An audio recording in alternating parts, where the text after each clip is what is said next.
गेल्या काही दिवसांपासून नाशिक शहर परिसरात गंभीर गुन्ह्याच्या घटना समोर येत आहेत.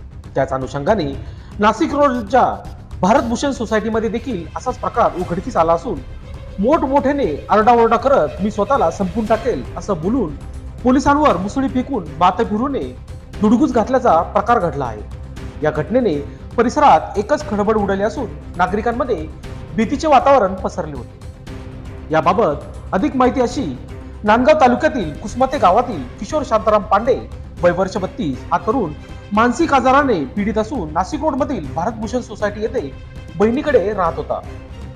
दिनांक 14 फेब्रुवारी रोजी मध्यरात्रीपासून अचानक या तरुणाने आरडाओरडा करत धिंगाणा घालायला सुरुवात केली. पुन्हा तो काही वेळ शांत झाला.